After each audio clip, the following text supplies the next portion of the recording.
da bir yemek yemeden bulamaz. Kız ne yapıyor kız? Çekil, çekil. Çekilsene. Kız bizi ben deli diyorum kız. Böyle konuşacağım kulaklarla çalışıyorsun sen. Ay. Ay ben hep sizi düşündüğümden yapıyorum canım. Ay ben hep sizi düşündüğümden yapıyorum. Hüseyin baba. Hüseyin baba duyuyor musun Hüseyin baba? Duyuyorum. Kolesterolüm var ya. Kolesterolüm var ya. Kolesterolüm. Sarımsak tüketme. Tüketme. Kolesterolden hafif diye gidersin. Ay Nermin anneciğim. Güzel anneciğim. Senin hani bir ayağın çukurda ya hani.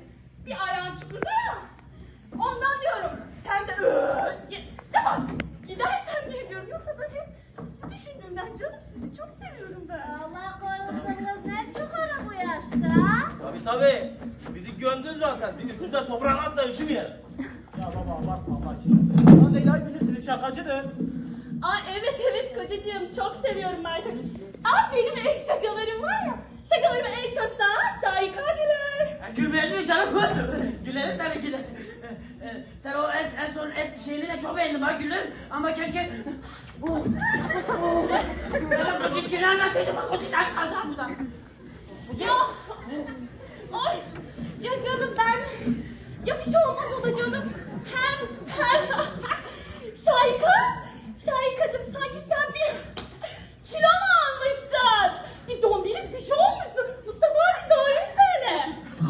Güzel kız. Kilo söyledi. Buradan aldım ama buradan almadım ki ben. Kociş doğruyu söyle. Kilo aldım kociş. Çok tatlı kurabiye. Kociş bak doğruyu söyle. Kociş aldın mı kilo? Biraz almış olabilirsin. Ben biraz aldım ben. Akşam görürsün sen. Bu demeden benim başım ağrıyor. Göreceksin akşam. Aldın mı? Göreceksin. Hepsi sizi düşündüğümden canım. Hepsi. Lan! Burayı dinleyin. Çek şuradan.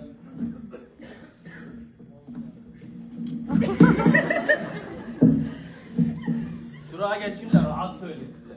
Hepinizin yüzüne söyleyeyim. Özellikle şu kısmının. Biz buraya ananız Nermin Oyla beraber bir şeyleri söylemek için geldik. Birazdan açıklayacağım. Hayrola baba yine ne oldu? Evet baba ne oluyor? Mahir! O kör olasıca görümcem de mi gelecek yapıyor? Görümce değil, örümcek örümcek. Benim kızımın sizin gibi delilerin arasından ne işi oldu? O zaman İki deli bir araya gelmemeliydi. Belki de sizi hiç görmemeliydi. Kız ben kendimi duramıyorum. Ver bir şey kız. ben de. Bakın ben.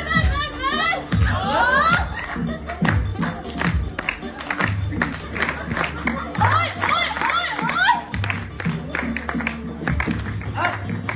Analar güzel doğurur. Benim anam abartmış.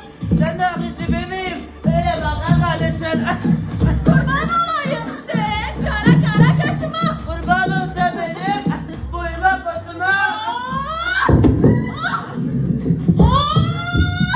Aman. Allah. Kız. Hadi bir yana kız. Ya defol. Yapacağım. Saçı başı.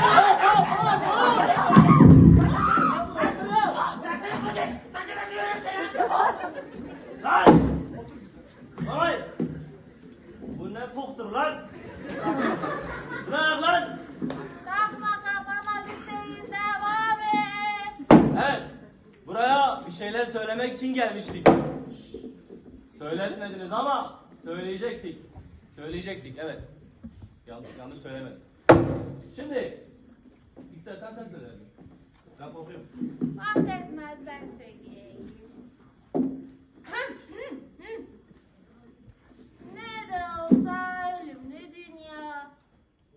Oğullarımızdan birine vilayet, diğerine de köydeki evi miras bırakır.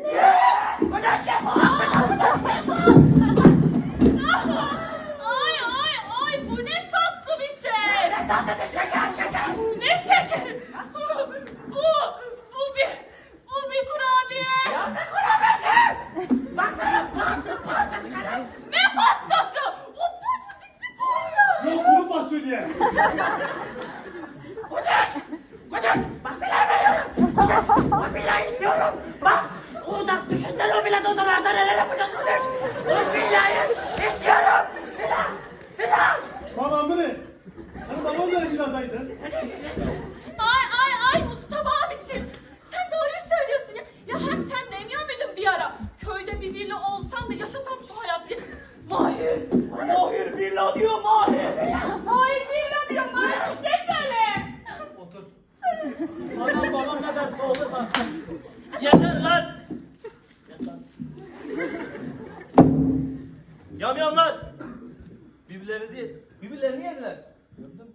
Sen de gördün mü? Birbirlerini yediler. Ulan ben çocuklarımı, oğullarımı evlendirdim. Bir ev sahibi olsunlar diye. Bunlar bu gelinler oğullarımın kafasını başını yediler. Açıklıyorum. İzninle Mermocuğum.